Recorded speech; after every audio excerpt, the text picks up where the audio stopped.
Anyways, good evening and welcome, and I will try and not only be brief and not pithy, but I also will leave a lot of time for what we're here for, and that's to hear our President Jay Doherty give his introductions.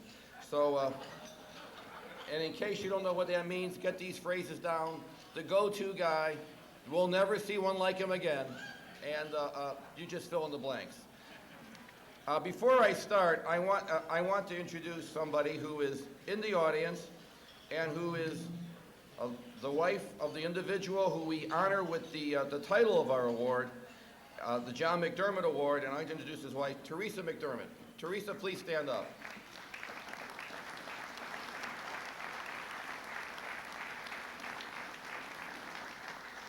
Any man that could keep Mr. Roser and Mr. Green on a moral path, other than Monsignor McDermott, I think deserves a lot more than having a few awards named after him. All right, there's a lot of applause for that. Here we go. The first award. This award is, and by the way, you have the program there, and I'm not going to repeat what's on the program, but this award is given to Mr. James W. Compton, President and Chief Executive Officer of the Chicago Urban League, President and Chief Executive Officer, Chicago Urban League Development Corporation, and among the many honors Mr. Compton has had, he also has been the President of the Chicago School Board and President of the Chicago Public Library, a man who has stood up for a lot of wonderful things for a very long time. And on behalf of the City Club of Chicago, it is our great honor and privilege to give this John McDermott Award to Mr. James Compton.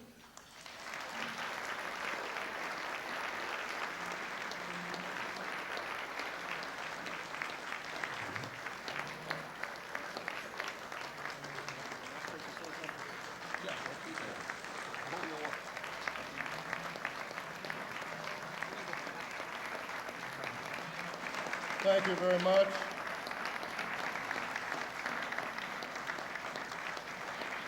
Thank you. When I first received a call from Jay Doherty regarding receiving this award, he said, Jim, I want you to say something regarding you're receiving the award. And I said, well, Jay, how much time do I have? He said, well, you have as much time as you've provided service. So I guess I have a 30-minute.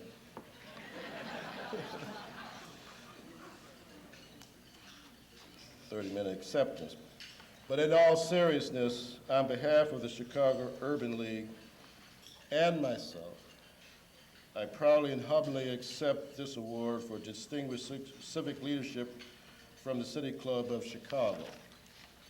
I'm truly honored to be thought of in such a positive light by my fellow City Club members and by those of you who are in attendance here this evening. I'm also grateful to have my name added to the list of previous recipients, including Linda Renee Baker and Edward Masiniak, who have received the award for distinguished civic leadership. Any measure of success that I have achieved and enjoyed at the Chicago Urban League has been and continues to be the result of the support and commitment of my staff members, both past and present.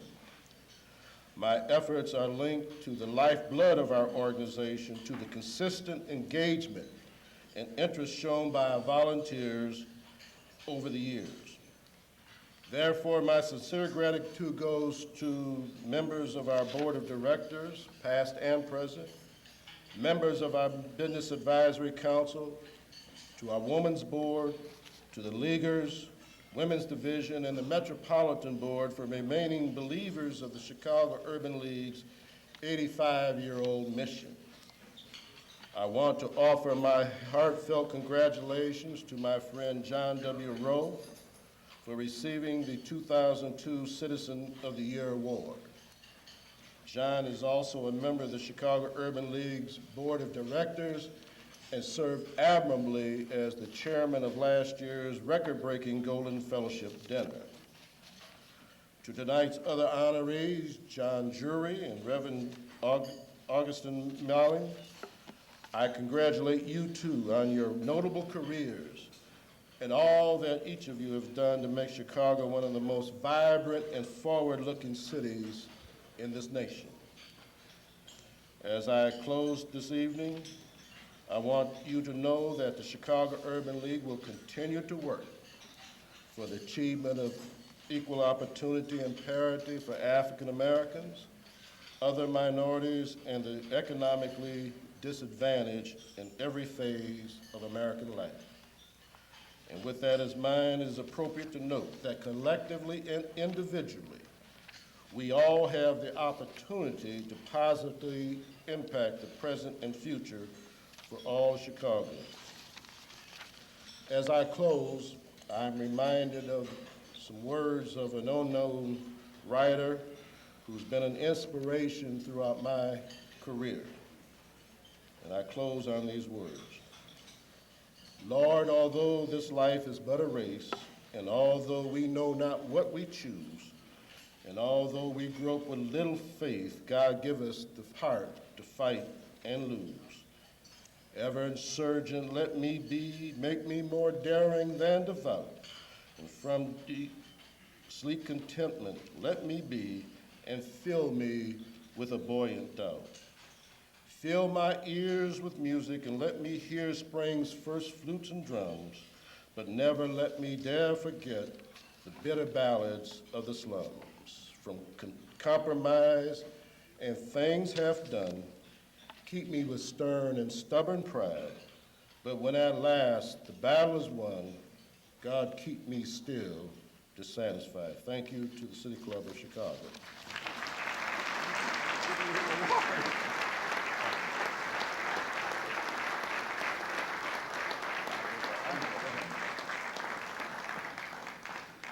Very nice and well deserved, and thank you for letting me hold that award. Only time I'll ever get a shot at anything like that. Our next award is the 2002 Award for Excellence in Journalism and Commentary. And of course it goes to John Drury. In your program you see a very nice listing of all of John Drury's accomplishments. All of us lifelong Chicagoans have grown up, grown old with John Drury.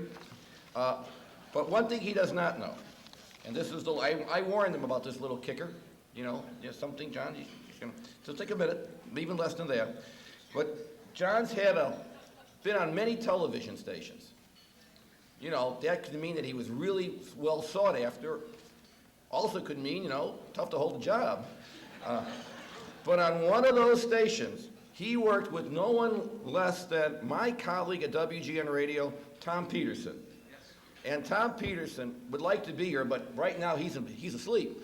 But he said he gives your heartiest congratulations because he thinks that basically your career was based on what he taught you. So, the 2002 Award for Excellence in Journalism and Commentary, and in all sincerity, a Chicago legend, John Drury.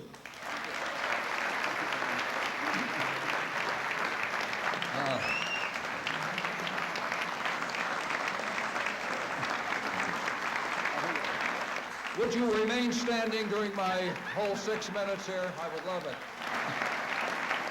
Thank you very much, Paul. Paul had one suggestion about my appearance this evening. He suggested that I didn't sing. Seems he heard my rendition of Take Me Out to the Ball Game with the Cubs Monday night, and he wanted to avoid further embarrassment.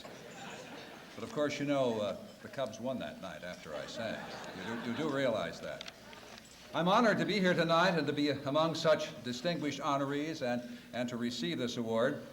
And I accept it on behalf of the hundreds of talented editors, writers, directors, producers, field cameramen, you see one right over here, and engineers I have worked with over the past 40 years here in Chicago.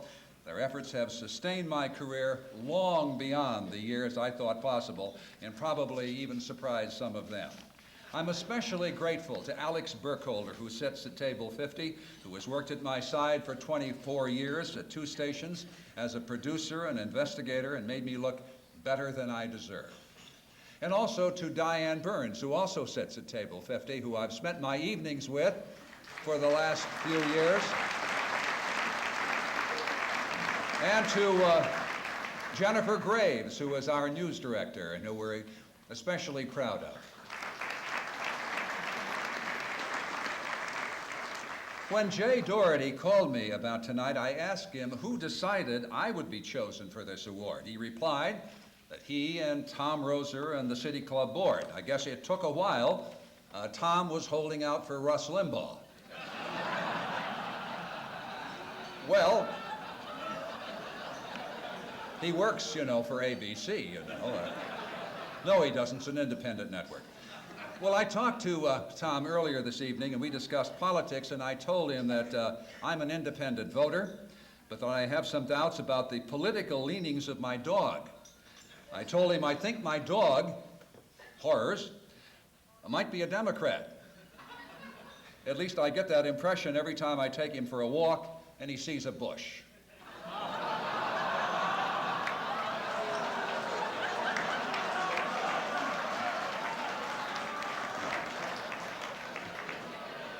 I feel very fortunate that the majority of my career has been in Chicago. In my opinion, the most exciting and best news town in the United States.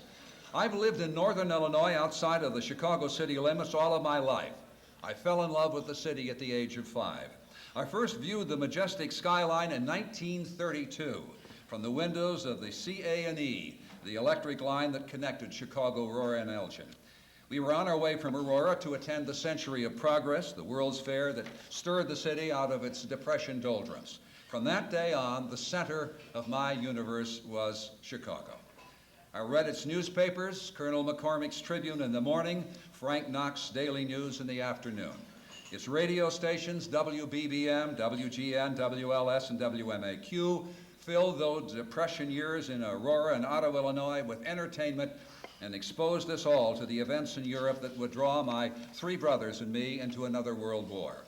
It was the city of Sandburg and Hecht, of patronage and politics, of reformers and big city bosses, of struggles between City Hall and state government. Somewhere along the way, I hope to report on it all. But in the meantime, as a child and young adult, I just enjoyed what the city had to offer. I visited Chicago's museums, took lake excursions, shared the magic of Marshall Fields at Christmas, saw my first burlesque show at the old Rialto on the South State, listened to jazz greats in those long-gone jazz joints, rode the bobs at Riverview Park, was enthralled by legitimate theater at the Great Northern, the Garrick, and the Blackstone, and as a young sailor from Great Lakes in World War II, was given the warmest welcome any city ever gave to an 18-year-old serviceman. You can understand why the goal, my first 10 years in broadcasting, was to work in Chicago radio and television. I've seen many changes in the city the past 40 years, but many things are just the same. 1962, when I arrived on the scene, Richard Daley was the mayor of Chicago. 4 decades later, Richard Daley is the mayor of Chicago. Of course, the initials changed. In the 60s, you could not use 4-letter words in front of the girls in the newsroom. Now, almost a half a century later, it's okay to use 4-letter words in front of the women, but don't you dare use girls.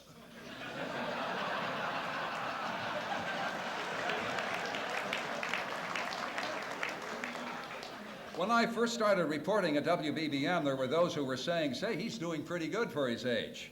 Now, 40 years later, they're beginning to say the same thing.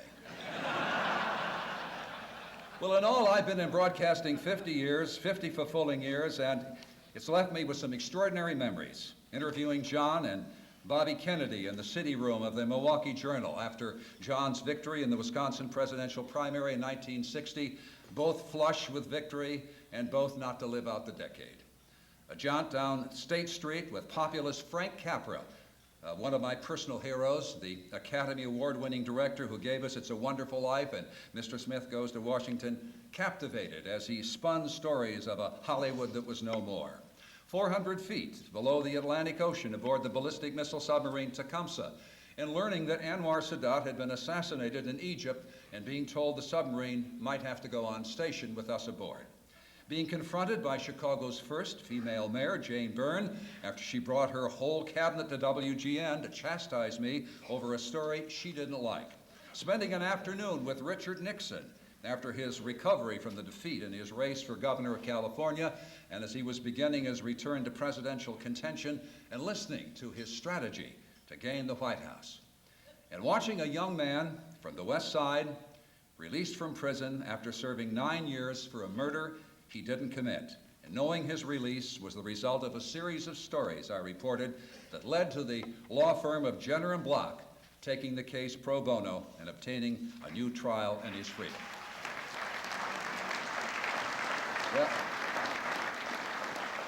Well, there were hundreds of other stories, and pursuing them made for a very exciting and interesting career, and I can't imagine I could have done it with such satisfaction and joy anywhere else but in this city. Next December, the City Club celebrates its 100th year of existence. I salute the club and its members and its good works, and I thank them again for the award. Thank you for all very much.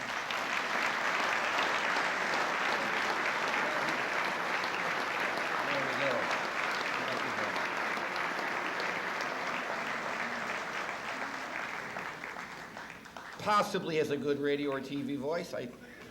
Well, Mr. Drury goes all the way back to the 1930s. But I now introduce a man who was there when Abe Lincoln was nominated at the Wigwam, Tom Roser. Thank you very much. I wanted to acknowledge the winner of last year's award for Distinguished Social Leadership. He is with us, and we are delighted. He started out as the Skid Row priest. He ended up being the co-founder of Haymarket Center, which is the most effective drug and alcohol rehabilitation service center in the world, I believe. Monsignor Ignatius McDermott, Father Mac.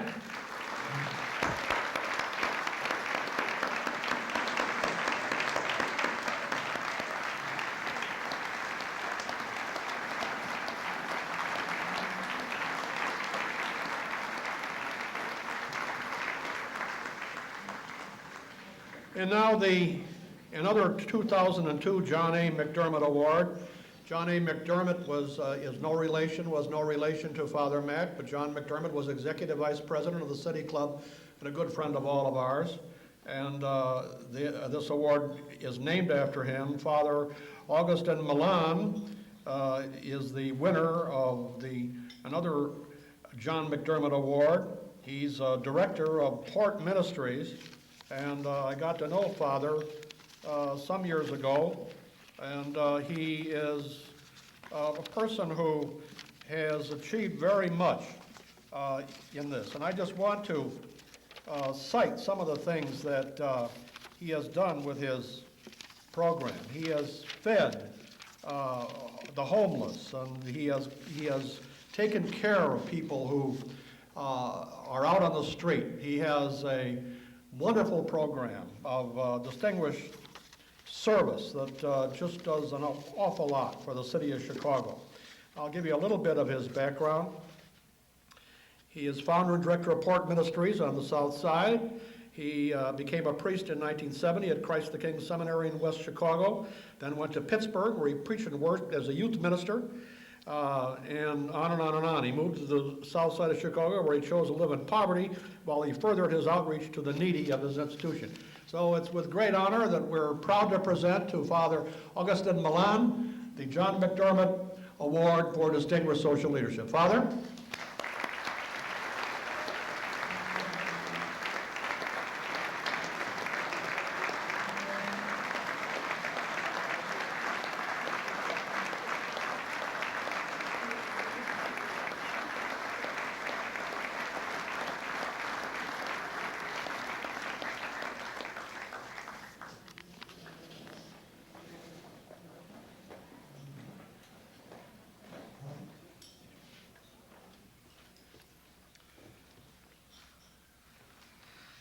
Well, I'm glad I wore my evening gown. I'd like to thank you, Tom, for those beautiful words and for this wonderful award. It's really to many people who make feeding the poor and the homeless possible. A number of years ago, a homeless man came to me and he says, you know, I went over to the alderman's office. I think it was Ed Burke at the time. And I says, well, why'd you go over there? He says, I wanted to ask him for some food. And I said, what happened? He says, well, why don't you go to the corner of 51st and Ashland and see Father Gus? It's me. Get off the bus, Gus. And he'll give you some food. And he says, no, I don't want to go see him. I'm afraid of that priest. He says, why? He says, well, he's more powerful than the mayor of Chicago. I looked at this poor man and I said, why would you say something like that? He says, Father, because all this food that you give us has been prayed for and has been given to us by God. And that's true. We're there on that corner for 18 years. We do all kinds of things. But one thing we've never done is we've never bought food. And we feed close to 500, 600 people a day sometimes. And we've learned to pray for it. And just going to tell you one little story, one little miracle. One day the cook came to my office. He says, Father, what are we going to do? We have no lunch meat. I said, well, let's pray. I said, Lord, send us some lunch meat. And I said, hurry up, because we have 15 minutes to make 350 sandwiches. Amen. And he went downstairs and was passing the front door, and the doorbell rang. And there was a man standing there with 500 pounds of boiled ham. Now, I'm about 190. Okay, so maybe me and you together.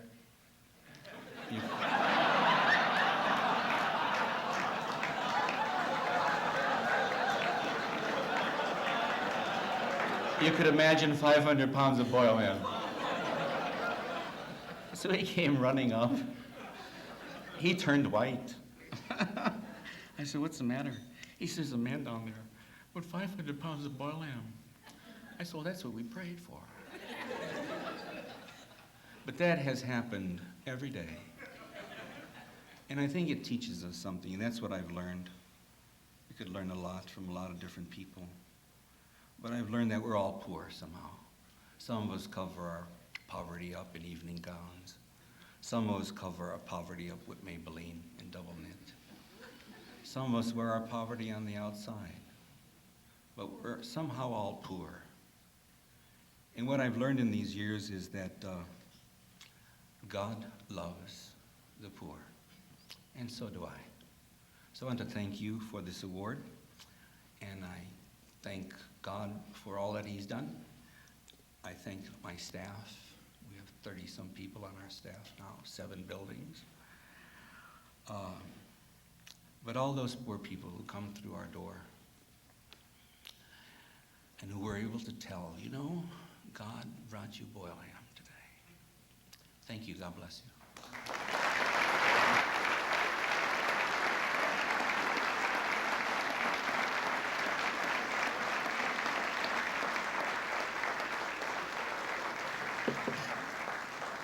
And now we come to a major part of the program, and without further ado, I want to introduce the young man who has given new vitality, breath, and vigor to the City Club. I was around when it was formed 99 years ago. I want to tell you it was just absolutely wonderful, but we didn't have Jay Doherty. Jay Doherty is our President and Chief Executive Officer who has built this from the ground up to an outstanding civic organization. I give you the President and Chief Executive Officer of the City Club of Chicago, Jay Doherty. Thank you, good job. Thanks. Thank you very much, Tom Roser. Before I introduce our distinguished guest, I did want to acknowledge a few people who are here. Also, I wanted to read a letter to our honored recipient. Dear John, on behalf of Laura Lynn and myself, let me offer you our sincere congratulations on being named City Club of Chicago's 2000 Citizen of the Year. The City Club of Chicago could not have made a better or more worthy selection.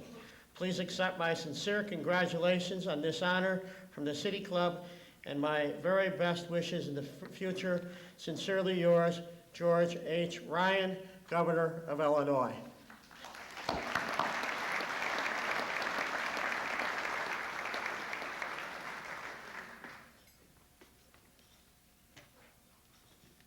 The next letter that I was supposed to grab a copy, but I forgot. They have it in a frame here. Dear Jay, I am sorry that I am unable to be with you tonight in honoring John Rowe as the City Club of Chicago's 2002 Citizen of the Year. I have had the opportunity to work closely with John on a number of issues. Each time I have been thoroughly impressed with his commitment to considering all points of view and proposing solutions that address the needs of all affected. I am honored to have John as a friend and a partner, and we continue to build a stronger community. Further, I commend the City Club of Chicago's recognition of John, and I'm proud to offer my added congratulations. Speaker of the House, J. Dennis Hastert.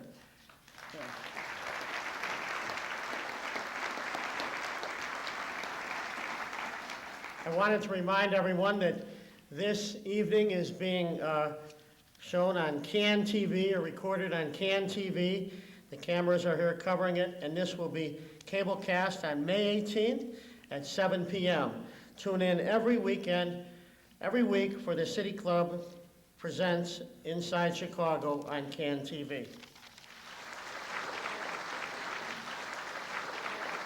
Now, everyone here tonight would be hard-pressed to name a more dramatic, a more startling, a more vitally needed turnabout in the fortunes of one company than the turnabout and recovery engineered by tonight's honored guest. The incredible recovery of ComEd and its parent, Exelon Corporation. This evening is our appreciation, John, of the job you have done. How far has Exelon come under the guidance of our guest of honor? Well, Business Week had this to say.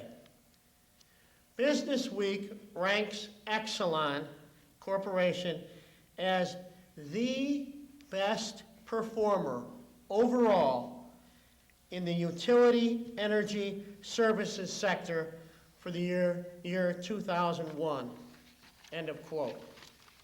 The magazine then went on to say, quote, Business Week ranks Exelon Corporation the 12th best performer in the S&P 500, unquote. Exelon's role in Chicago is a major factor in determining City Club's selection for Citizen of the Year. The company has distinguished itself for its efforts to help minorities, first through employment, and then promotion of minorities and women to top corporate jobs. Additionally, it created a trust fund to create and help support environmental and natural habitat improvement projects. It partnered with other groups such as the Center for Neighborhood Technology to initiate an energy and conservation program, and helped fund numerous major exhibitions at the Art Institute and the Field Museum. Our guest of honor is a major donor and gives generously of his time as well to making Chicago an even better place. Ladies and gentlemen, the Chairman and Chief Executive Officer of the Exelon Corporation and 2002 Citizen of the Year for the City Club of Chicago, John Rowe. John?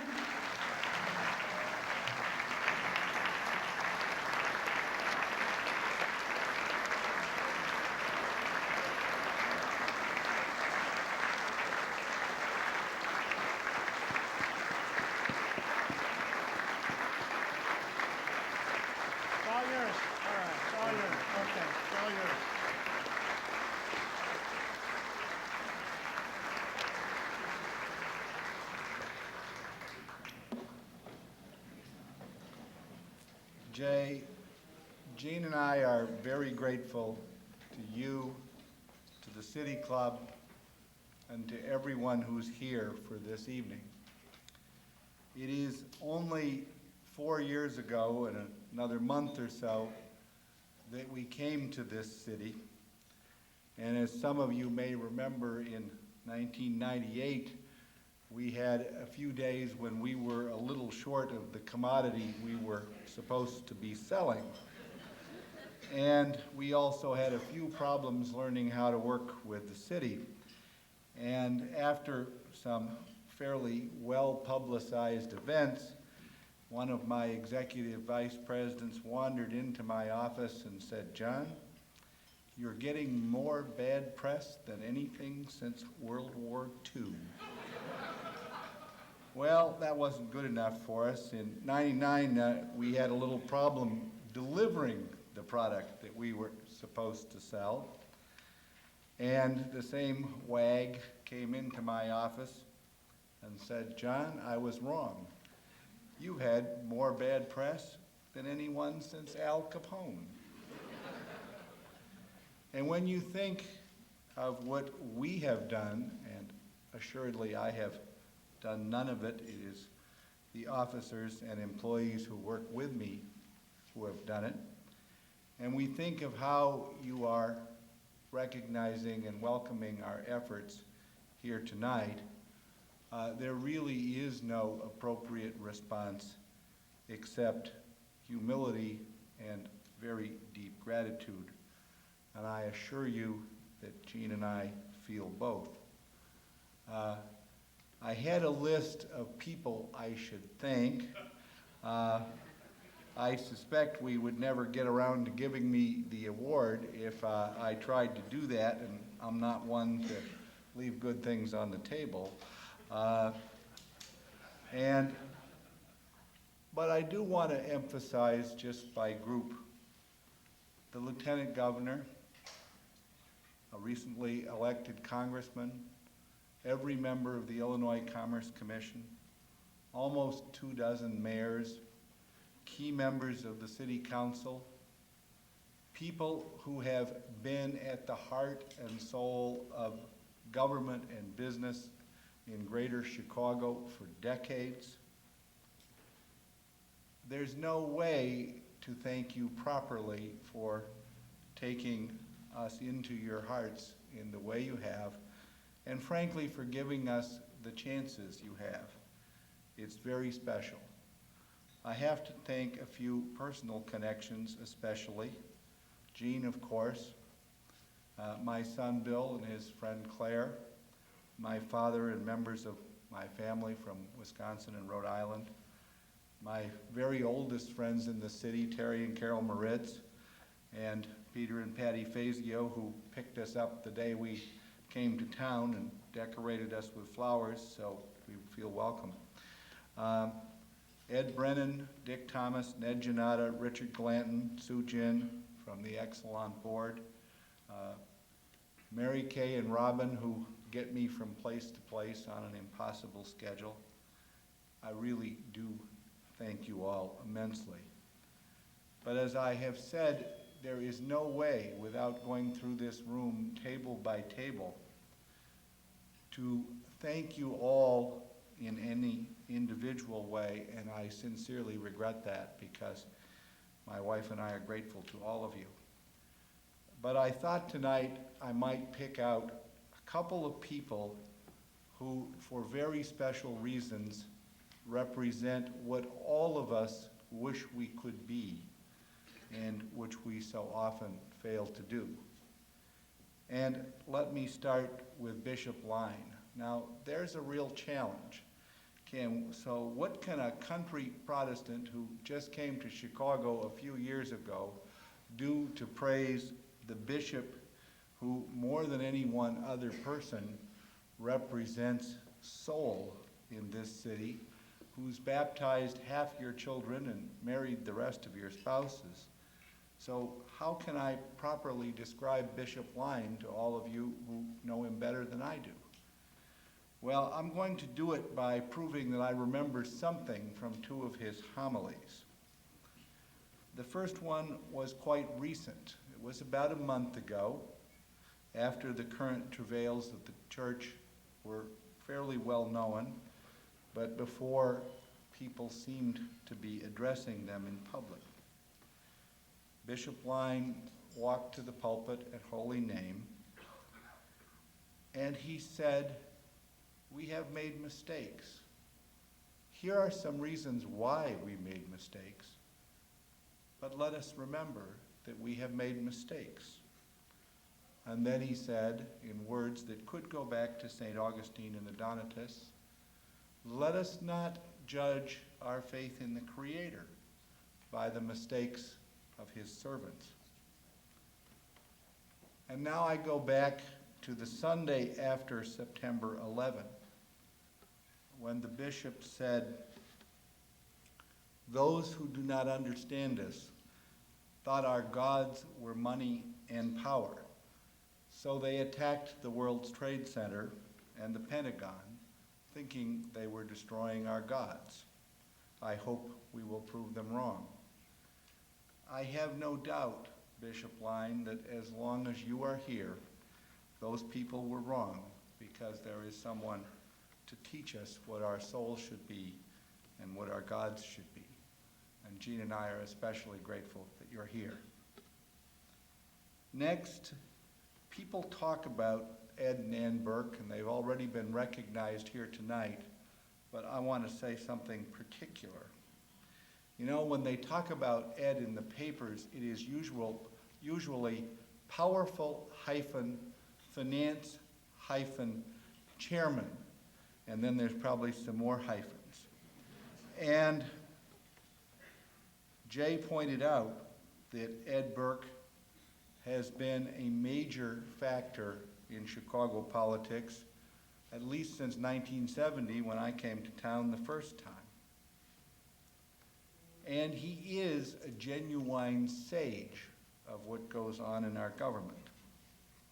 And if he missed something, Ann just might point it out to him, because she is not only a distinguished justice of the appellate court, a lady of unending charm, a source of support for many of the finest charities in the city, but she and Ed together have done what most of us think we ought to have the courage to do, and nearly all of us fail to have the courage to do. They adopted a baby who came into this world with about everything possible stacked against him. And they've welcomed this child into their family and given him love and material support and heart and soul, even when it hasn't been easy. So I envy Ed and Ann Burke, not so much for the positions as for the size of that immense heart. The third person I want to mention is the president of ComEd, Frank Clark. About 35 years ago, Frank was a Vietnam vet, cheerfully stacking books on the shelves of a store somewhere and sneaking opportunities in his unsupervised life to read a few of them. His wife, Vera, suggested that ambition would be good for him, and Frank, being a wise man, tends to do what Vera suggests. So Frank went to work for ComEd. And what was his initial job? Frank was a mail boy. Now, we don't use the phrase mail boy much anymore, but folks like Frank and John Hooker and others who had that job don't like to hear it erased, because that is where they started. Frank is now, as you know, the first African-American president of the Commonwealth Edison Company. He is also my constant friend and counselor, and I'm honored to know him. I hope these three vignettes about four of the people here tonight serve to illustrate in some way what we all want to be, and even more, why we're all here tonight. Now, in honoring me, you really, of course, honor Exelon for grabbing itself by the bootstraps and trying to make itself a company that is really useful to this city. For if a utility is anything, it must be useful to all of you. We at Exelon have 3 goals, all of which we think have meaning to you. I'll start with the last because the first is where I intend to spend the time tonight. The last is to add value through tough-minded acquisitions. Now, why would a phrase like that mean anything to the rest of you? Well, the answer is because we've managed, while working on our service, to do a major merger and to grow. We are now, I believe, the 3rd largest company headquartered in this city. We are, I believe, the 12th largest company in Illinois. We are able to do the things for which you recognize us tonight because we have the ability to grow. For we are in an industry where consolidation reigns supreme, and it is either grow wisely or fail and be sold. So we ask you to understand why we seek to do this. It is essential. Our second goal is to operate at world-class levels. Those of you who've seen us when we're good, even more those of you who've seen us when we screw up, know why that's important. And it is really the people from various Exelon tables here tonight that do that in a special way. Oliver Kingsley, who has turned around our nuclear operation from being the greatest disgrace in the utility industry to being an outstanding example of what can be done. Pam Strobel and Frank Clark and others who are bringing our distribution system to first-class levels. And I should go on, but you know I can't. What I want to end up with is the first of our goals. And it may sound like motherhood, cherry pie, or other important things that we've heard a lot, and it is. It is called live up to our commitments. I believe to the soles of my feet and to the marrow of my bones that what allows a company like mine to flourish, to prosper, to be, is living up to commitments we make to all of you. Those commitments include keeping the lights on. They include running those nuclear plants safely.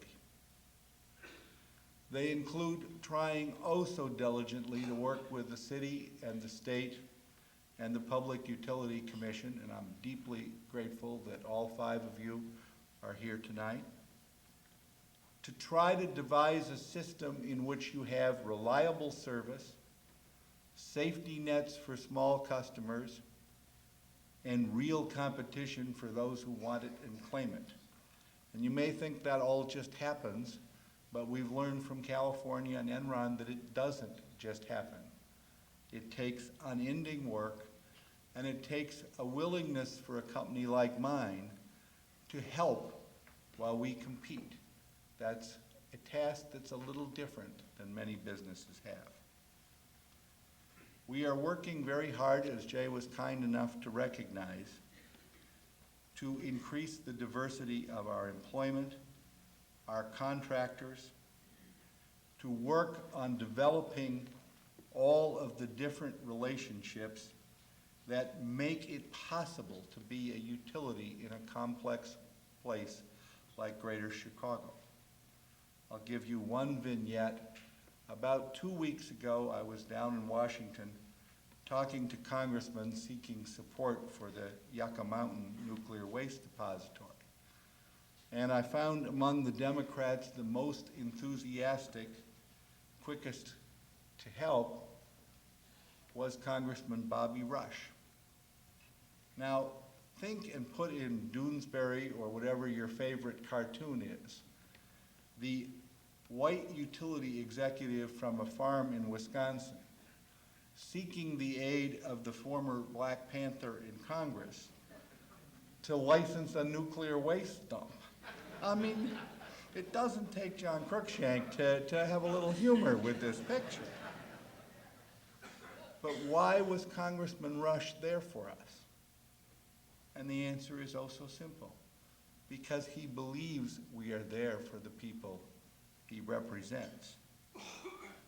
We are working on our environmental programs because we recognize that the environmental impacts of energy are a continuous issue for our society, and only getting better and better allows us to function.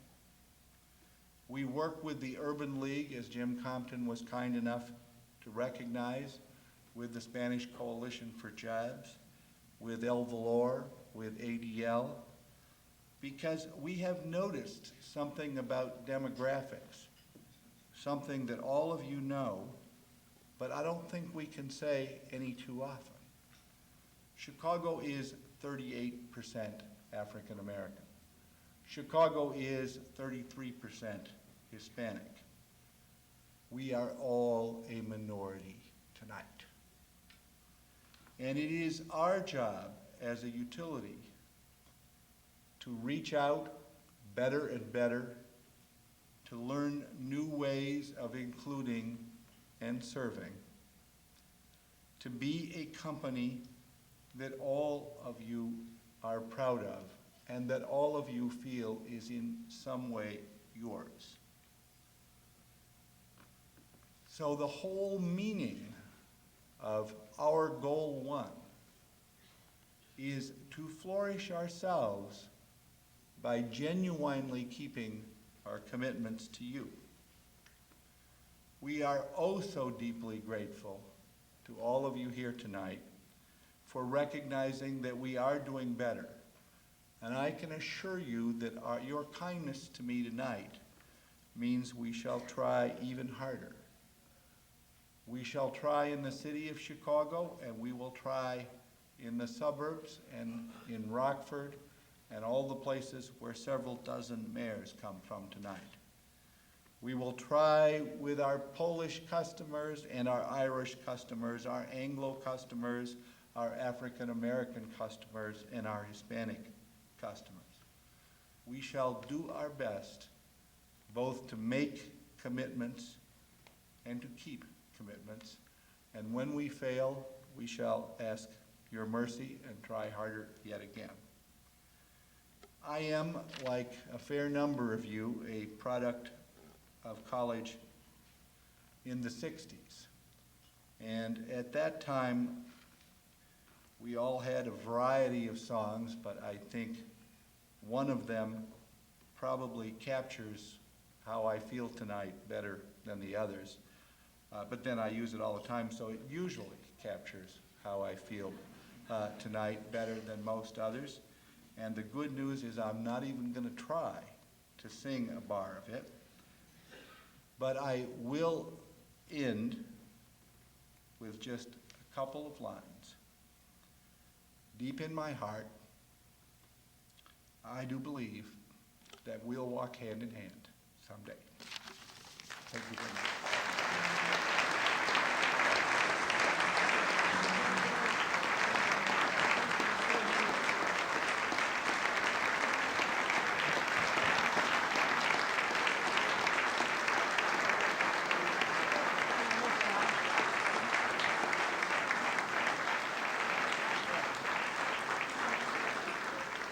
On behalf of the Board of Directors and the City Club of Chicago, we present to John Rowe, Citizen of the Year 2002. Give him a hand.